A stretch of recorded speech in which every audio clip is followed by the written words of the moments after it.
Hello everyone. So in this session we are going to talk about complete banking sector. आपके banking sector का जो FOMO है इसे हम खत्म करते हैं. तो इस सेशन में we would be talking about all the details of the banking sector, history of bank से लेके नेशनलाइजेशन क्या था, banking intermediaries, NBFC banks, commercial banks, ठीक है, और आपका cooperatives bank, urban cooperative bank, commercial bank, सबके difference, NBFC, EXIM, all India financial institutes, RRB, सबके टेक्निकल. और इवन मैंने देखो इधर कॉर्नर में शॉर्ट नोट्स भी बना के रखे. This short notes should be very very useful for you to solve all kinds of MCQs. ये शॉर्ट नोट्स है और यहाँ पे डिटेल में गिवन है. तो let's start with the session. फिर सेकंड पार्ट में हम जो बैंकिंग सेक्टर में issues specially related to NPS and all, ये सारी चीजें हम डिस्कस करेंगे. ठीक है. तो बिफोर स्टार्टिंग, जैसे कि मैंने आपको बताया कि काफी बच्चों का मैसेज आया था कि sir we are having economics FOMO. तो आप ऐप में जाके, सिविल सोल्जर के ऐप में जाके, इस वीडियो के डिस्क्रिप्शन में है, you can avail the complete economic course. ठीक है, कंप्लीट इकोनॉमिक्स मॉड्यूल को आप अवेल कर सकते हैं just at very affordable price 549 पे.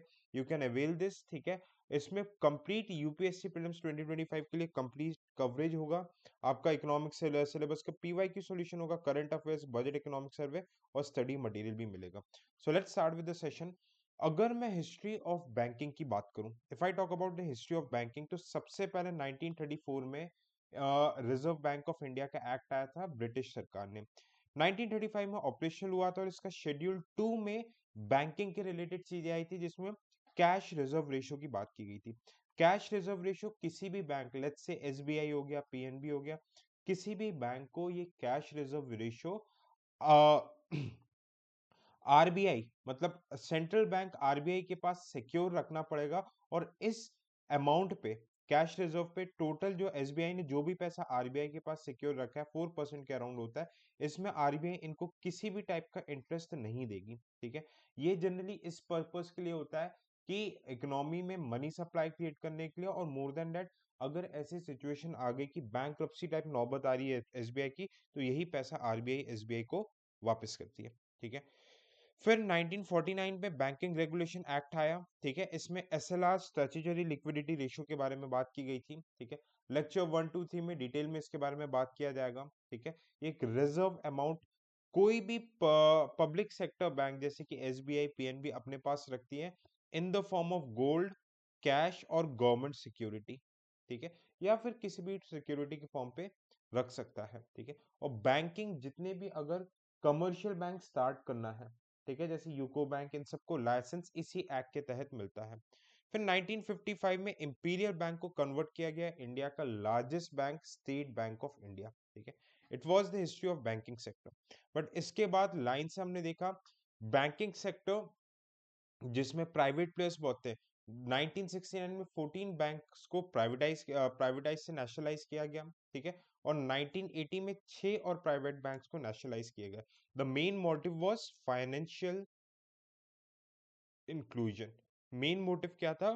Financial inclusion. क्योंकि प्राइवेट प्लेयर्स का मेन मोटिव क्या था? प्राइवेट प्लेयर्स का मेन मोटिव था, भाई हमें सिर्फ क्या कमाना है? पैसा कमाना है. बाकी उनको किसी और चीज से ज्यादा मतलब नहीं था. तो फाइनेंशियल इंक्लूजन, सोशल सिक्योरिटी, हमारे कॉन्स्टिट्यूशन के आर्टिकल 39 बी को फुलफिल करने के लिए ये लाया गया. ठीक है, ये मेंस रिलेटेड चीजें हैं, इसके बारे में आप डिटेल्स में मैं पीडीएफ शेयर कर दूंगा, आप पढ़ सकते हो. ठीक है, ओके. अब देखो यहां से मेन चीज स्टार्ट होती है, फाइनेंशियल इंटरमीडिएटरीज. ठीक है, फाइनेंशियल इंटरमीडिएटरीज मतलब कोई भी कंपनी, कोई भी गवर्नमेंट या फिर प्राइवेट इंस्टीट्यूट जो कि फाइनेंस से रिलेटेड काम करता है. तो इसमें एक बैंकिंग सेक्टर आ जाता है, कमर्शियल बैंक आते हैं. ठीक है, इसमें पब्लिक सेक्टर बैंक्स भी आ जाते हैं जो कि गवर्नमेंट ऑफ इंडिया ओन करती है, प्राइवेट बैंक्स भी आ जाते हैं. ठीक है, कोऑपरेटिव बैंक्स आते हैं, देखेंगे कोऑपरेटिव बैंक्स, और डिफरेंशियल बैंक्स मतलब जो अलग टाइप के ही स्पेशल नाइश क्रिएट करते हैं ये बैंक. ठीक है, जैसे पेमेंट बैंक हो गया, example Paytm, regional rural bank हो गया, small finance bank and local area banks.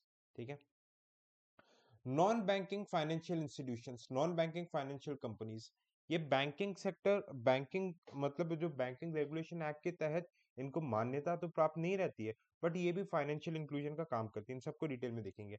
And third pillar is all India financial institution. ठीक है, ऑल इंडिया फाइनेंशियल इंस्टीट्यूशन ये डायरेक्ट पब्लिक को लेंडिंग तो नहीं करता है, it doesn't directly lends to the public, but ये रीफाइनेंस का काम करता है। हमारे पूरे की पूरी इकोनॉमी, हमारे पूरे अर्थव्यवस्था के इंपॉर्टेंट जो पिलर्स रहते हैं उनको संभाल के रखता है, जैसे नाबार्ड, एक्सिम, सिडबी, एनएचबी। ठीक है, एक नैबफिड भी आ चुका है। ओके, नैबफिड, इसके बारे में अपन करंट अफेयर्स में देखेंगे। ठीक है, एक एक करके सबसे पहले अपन बैंकिंग सेक्टर में चलते हैं। ठीक है, अब देखो बैंकिंग सेक्टर में सबसे पहले हम बात करेंगे कमर्शियल बैंक, कोऑपरेटिव बैंक, फिर डिफरेंशियल बैंक। ओके, देखो first let's talk about the commercial bank. Okay, commercial bank में दो टाइप के होते हैं, schedule banks, non schedule bank. Schedule bank public भी हो सकते हैं, प्राइवेट। पब्लिक मतलब गवर्नमेंट ऑफ इंडिया की ओनरशिप है। ठीक है, अब इसकी में खास बात क्या होती है, okay, which are included in the second schedule of reserve bank 1934 वाला एक्ट। ठीक है, ये जो मैंने एक्ट दिखाया था आपको, इसके सेकंड शेड्यूल। ठीक है, इसके 1934, हालांकि ऑपरेशन 35 में होता है, इसके सेकंड शेड्यूल में जिसको मान्यता, जिसको एफिलिएशन मिलता है। ठीक है, सीआरआर इनको रखना पड़ता है आरबीआई के तहत पे। ठीक है, अब ये जो शेड्यूल बैंक से स्पेशल प्रिविलेज क्या रहता है, they have access to marginal standing facility. मतलब एक देखो, इसके बारे में मनी मॉनेटरी पॉलिसी में एक सेपरेट लेक्चर, उसमें हम देखेंगे। मार्जिनल स्टैंडिंग फैसिलिटी में एक it is a type of special privilege जहां पे शेड्यूल्ड कमर्शियल बैंक आरबीआई से लोन ले सकती है। ठीक है, ओके, अब क्या क्या एडिशनल कंडीशंस रहते हैं, minimum, okay, paid up capital reserves and aggregate value not less than 5 lakh. ठीक है, इट मस्ट सेटिस्फाई, ठीक है, affairs not conducted detrimental to depositors. ठीक है, आपको इसमें जाने की जरूरत नहीं है, बस इतना ध्यान रखो कि दो, अभी ये कंडीशंस चेंज होते रहते हैं, इसलिए ये ध्यान रखने की जरूरत नहीं है। बस इतना याद रखो कि second schedule of banking regulation act के तहत इनको मान्यता प्राप्त की गई है। ठीक है, ओके, मूविंग फॉरवर्ड, दूसरा कमर्शियल बैंक में नॉन शेड्यूल बैंक, सीधी सी बात, जो कि सेकंड शेड्यूल में नहीं आते, पब्लिक प्राइवेट भी हो सकते हैं। हाँ, सीआरआर, कैश रिजर्व रेशियो, इनको भी रखना पड़ता है। ओके, कैश रिजर्व रेशियो क्या होता है, एसएलआर क्या आता है, एवरीथिंग, सारी चीजें हम डील करेंगे। ये आपके कॉम्प्रिहेंसिव कंप्लीट इकोनॉमी के मॉड्यूल में है, और ये मॉनेटरी पॉलिसी वाले लेक्चर में डील्ट होगा। Okay? अब देखो इसमें हम देखेंगे अब सब क्लासिफिकेशन, प्राइवेट बैंक। ठीक है, प्राइवेट बैंक कोई भी इंडिविजुअल खोल सकता है। ठीक है, मिनिमम जिसका पेड अप कैपिटल 500 करोड़ है।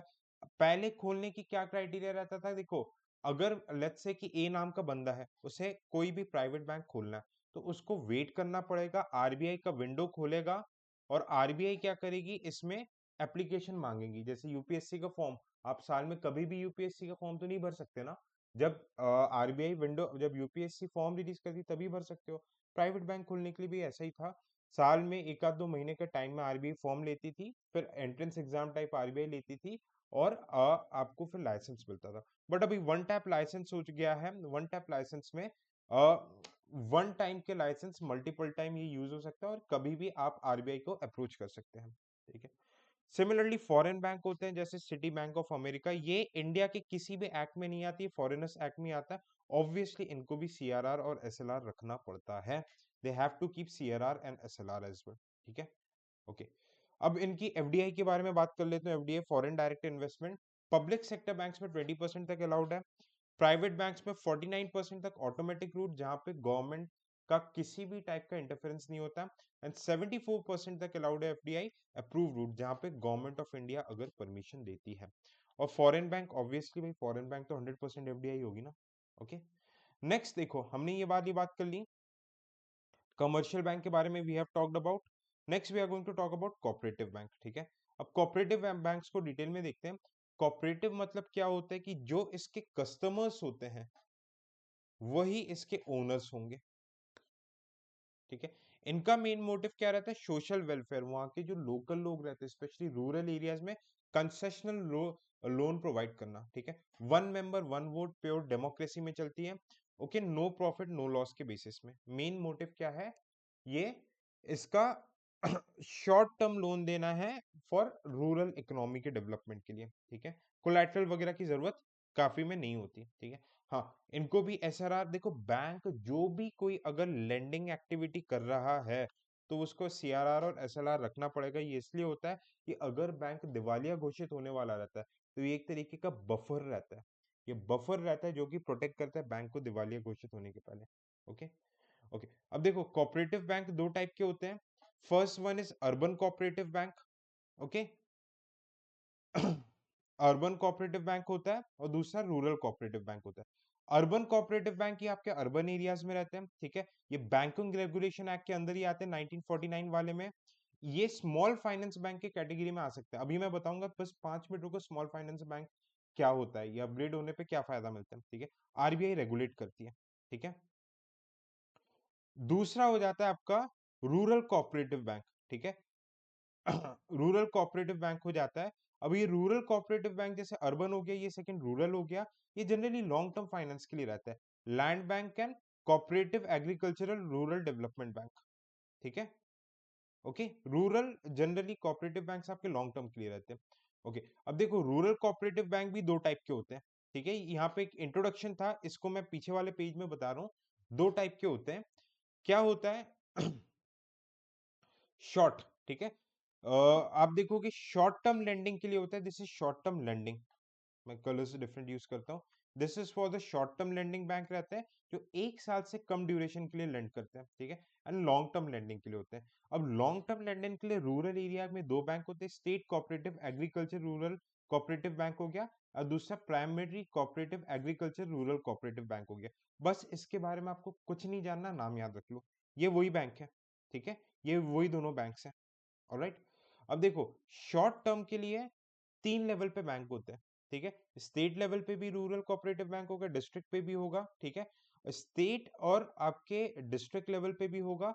अब इसको रेगुलेट कौन करेंगे, ठीक है, इन दोनों को रेगुलेट कौन करेगी? स्टेट गवर्नमेंट करेगी और आरबीआई करेगी, ठीक है। स्टेट गवर्नमेंट करेगी और आरबीआई करेगी। और डिस्ट्रिक्ट से भी नीचे के लेवल पे होता है प्राइमरी एग्रीकल्चरल क्रेडिट सोसाइटी, एकदम ही तहसील गांव के लेवल पे होता है, ठीक है। अब ये जो प्राइमरी एग्रीकल्चर क्रेडिट सोसाइटी होता है, इसको सिर्फ और सिर्फ स्टेट गवर्नमेंट रेगुलेट करती है। It is a very good question for MCQ, ठीक है। पीवाईक्यू में पूछा जा चुका है, क्या इसे आरबीआई रेगुलेट करती है? नहीं। इकलौता ऐसा, मतलब बैंकिंग सेक्टर में एक ऐसा इंस्टीट्यूशन आता है जिसको आरबीआई रेगुलेट नहीं करता, ठीक है। Not regulated by RBI. ये कोऑपरेटिव सोसाइटी एक्ट के तहत बना है, ठीक है। ये बैंक नहीं है। अब देखो टेक्निकली बैंक होता नहीं है। प्राइमरी एग्रीकल्चर क्रेडिट सोसाइटी छोटे एरियाज में एग्रीकल्चरल लोन देता है विदाउट कोलैटरल, तो इसमें कोई चेक इशू नहीं कर सकता, ठीक है। ये बैंक नहीं है, इट्स नॉट अ बैंक, और शॉर्ट टर्म लोन देता है ये, ठीक है। It is an exception. अब मैं अर्बन कोऑपरेटिव बैंक की बात करूं तो इसको आरबीआई रेगुलेट करती है। देखो वापस से समरी बता रहा हूँ, just listen to the summary. Urban cooperative bank जो हमने ये देखे थे, अर्बन कोऑपरेटिव बैंक, इसको आरबीआई रेगुलेट करेगी। रूरल कोऑपरेटिव बैंक, ठीक है, रूरल कोऑपरेटिव बैंक जो रहता है इसको स्टेट भी करती है और आरबीआई करती है। बट रूरल कोऑपरेटिव बैंक में जो सबसे छोटे लेवल पे आता है, प्राइमरी एग्रीकल्चर क्रेडिट सोसाइटी, इसको सिर्फ स्टेट गवर्नमेंट रेगुलेट करता है। यहाँ पे एमसीक्यूज में यूपीएससी आपको फंसा सकती है, ठीक है। ओके। अब मैं देखो, हमने कोऑपरेटिव बैंक डिस्कस कर लिया और कमर्शियल बैंक भी डिस्कस कर लिया। अब दोनों के बीच का डिफरेंस को कंपेयर कर लेते हैं। देखो कोऑपरेटिव बैंक जो रहते हैं, ठीक है, कोऑपरेटिव बैंक को रेगुलेट आरबीआई स्टेट गवर्नमेंट दोनों करती है, कमर्शियल बैंक को आरबीआई करेगी।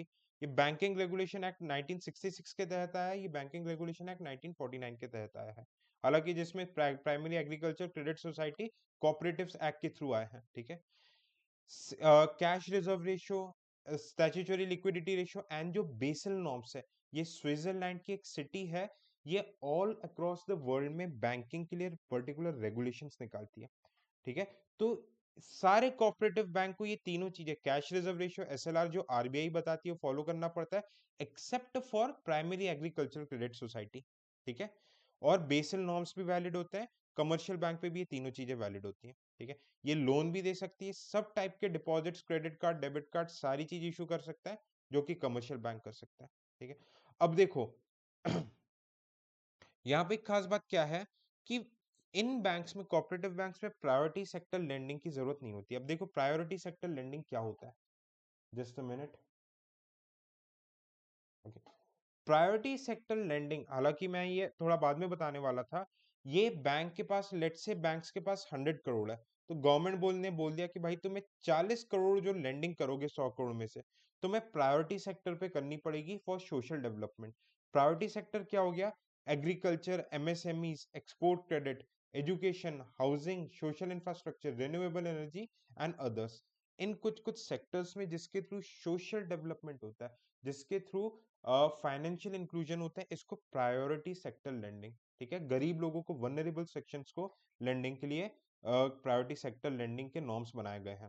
अब देखो, कोऑपरेटिव बैंक्स का मेन मोटिव क्या है, इसके जो ओनर होते हैं ये इनके कस्टमर्स ही होते हैं, ये जनरली सोशल सेक्टर को डेवलप करने के लिए किया गया है, तो इसमें प्रायोरिटी सेक्टर लेंडिंग के नॉर्म्स नहीं होते। क्यों?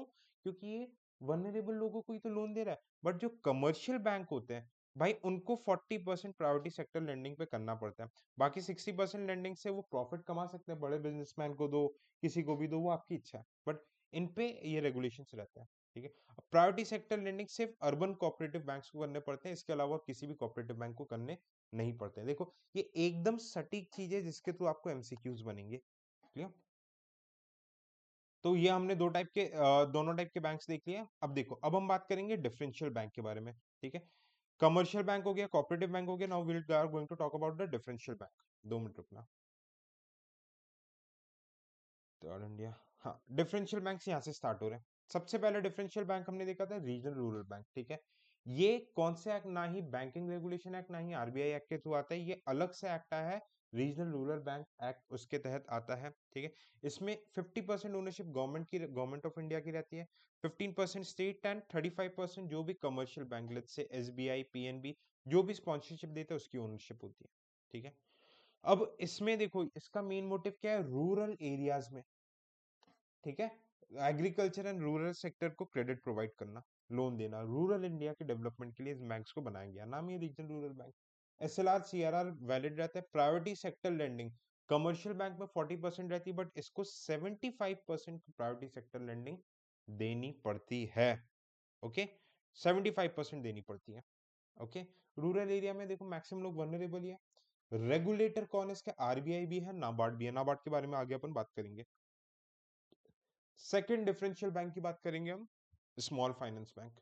ठीक है, अब स्मॉल फाइनेंशियल बैंक वो सारे काम कर सकता है, ठीक है, जो कि एक कमर्शियल बैंक कर सकता है।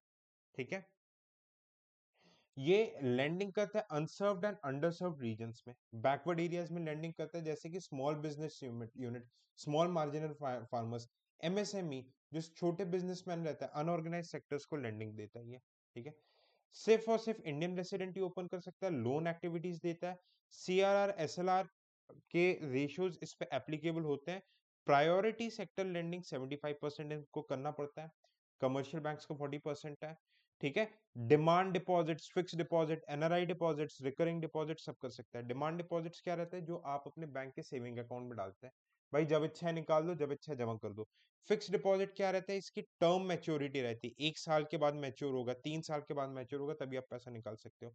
एनआरआई बाहर के लोग डिपॉजिट कर सकते हैं। रिकरिंग डिपॉजिट, हर महीने 5-5 हजार जा रहा है, और ईयर एंड में वो मैच्योर होकर पैसा आपको मिलेगा, recurring, multiple time.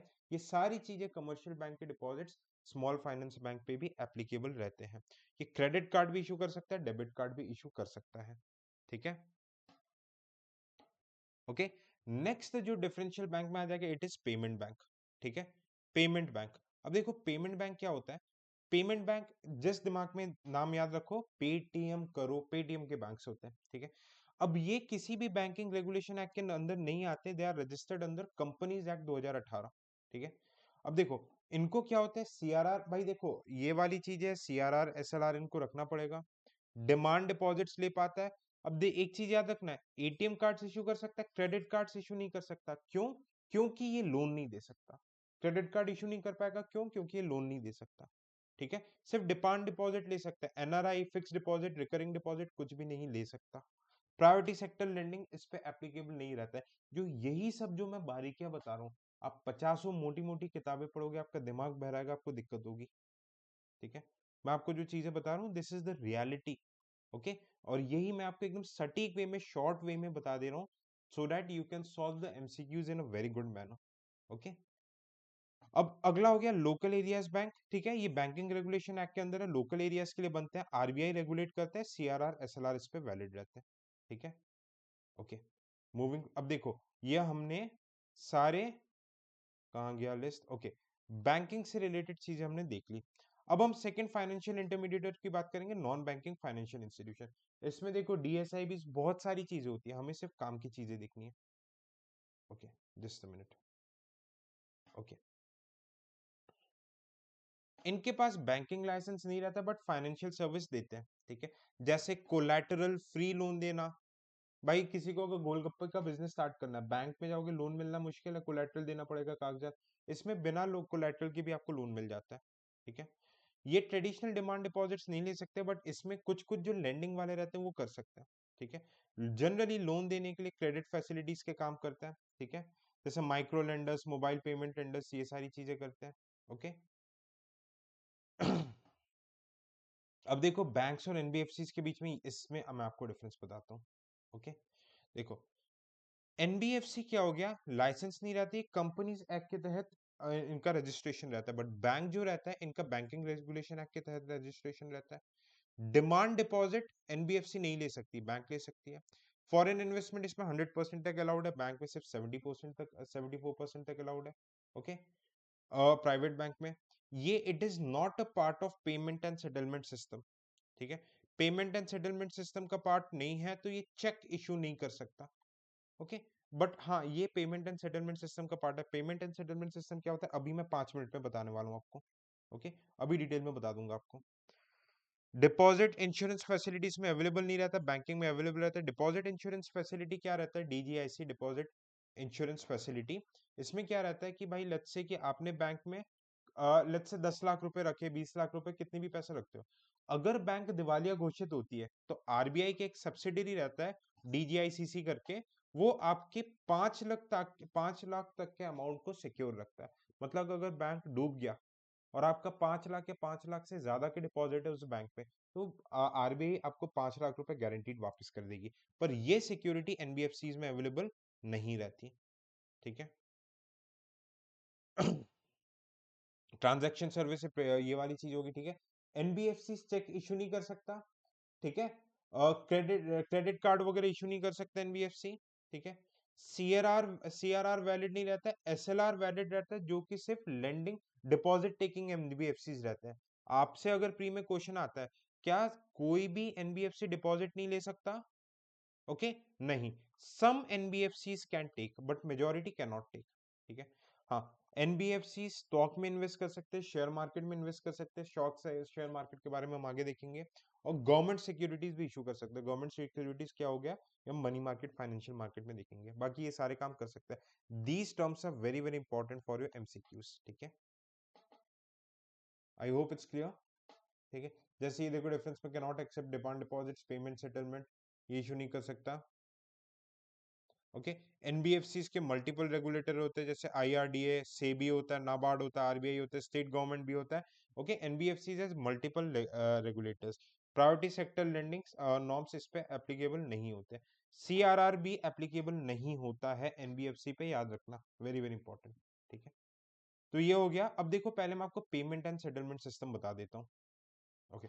What is this payment and settlement system?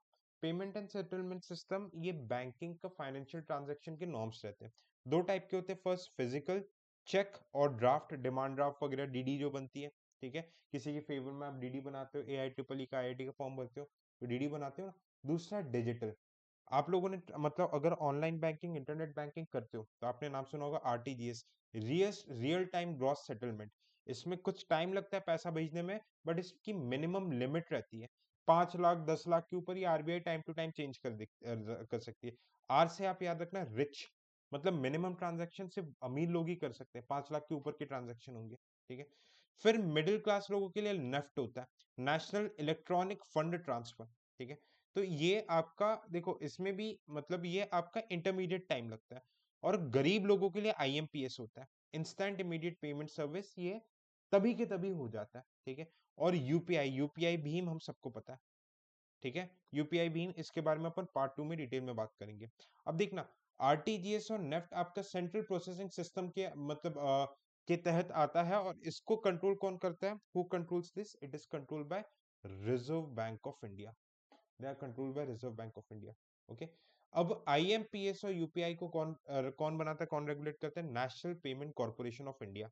NPCI act 2007 में बना है, इसके बारे में अपन डिटेल में डिस्कस करेंगे इन द नेक्स्ट पार्ट, ठीक है।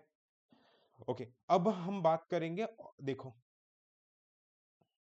ये हमने बात कर लिया। Now we are going to talk about all India financial institutions. अब ऑल इंडिया फाइनेंशियल इंस्टीट्यूशंस जो होते हैं, जस्ट अ मिनट। ओके, ये बैंक नहीं होते, ये डायरेक्ट पब्लिक को लेंडिंग नहीं करते, ये रीफाइनेंस एक्टिविटी करते हैं। किनको? पब्लिक सेक्टर बैंक्स को, आरआरबीस को रीफाइनेंस करते हैं। सबसे पहले हम बात करेंगे, सिडबी हेडक्वार्टर्स लखनऊ में है। ये जो एमएसएमईज रहते हैं, माइक्रो स्मॉल मीडियम एंटरप्राइजेस, इसको रीलेंडिंग एक्टिविटीज करते हैं। ठीक है, किसको करती है? ये पैसा कमर्शियल पब्लिक सेक्टर बैंक्स को देते हैं, और पब्लिक सेक्टर बैंक्स जो प्रधानमंत्री मुद्रा स्कीम, मतलब जो है जिसमें शिशु, तरुण, किशोर के जो लिमिट्स हैं, ठीक है, ये हम डिटेल में करंट अफेयर्स में देखेंगे। ठीक है, जो मैं आपको पीटी 365 कराऊंगा। ठीक है, तो मुद्रा लोन के तहत ये एमएसएमईज को लोन देते हैं। स्टैंड अप इंडिया, जहाँ पे एससी, एसटी और वुमेन एंटरप्रेन्योर्स को लोन दिया जाता है, तो सिडबी पीएसबी इसको देती है, और पीएसबी स्टैंड अप इंडिया के तहत इनको लोन देते हैं। ठीक है, डायरेक्ट नहीं देता। ओके, एक्सिम, एक्सपोर्ट इंपोर्ट के लिए बैंक है, 100% owned by government of India. Okay, okay, NABARD Shiva Raman committee के रिकमेंडेशन से आया था। ठीक है, in 1982 it is a national bank for rural development. Okay, अब इनका मेन मोटिव क्या था? रीफाइनेंस एक्टिविटी करना है, किनको? आरआरबीस को। ओके, पीएसीएस को, प्राइमरी एग्रीकल्चर क्रेडिट सोसाइटीज की। ये फिर लोकल जो रूरल पीपल है, एग्रीकल्चर के पर्पज से या फिर एलाइड एक्टिविटीज में लोन दे सके। नाबार्ड डायरेक्ट लोन नहीं देता, याद रखना। ठीक है, फिर नाबार्ड मेंटेन करता है रूरल इंफ्रास्ट्रक्चर डेवलपमेंट फंड। अगर कोई भी commercial bank, let's say PNB, वो अपने प्रायोरिटी सेक्टर लेंडिंग के 40% टारगेट को पूरा नहीं कर पाई, लेट्स से 35% टारगेट भी पूरा कर पाई, तो 5% पैसा, ये पैसा आरआईडीएफ में आ जाता है। और आरआईडीएफ में बहुत लेट पैसा इस बैंक पीएनबी को वापस मिलेगा।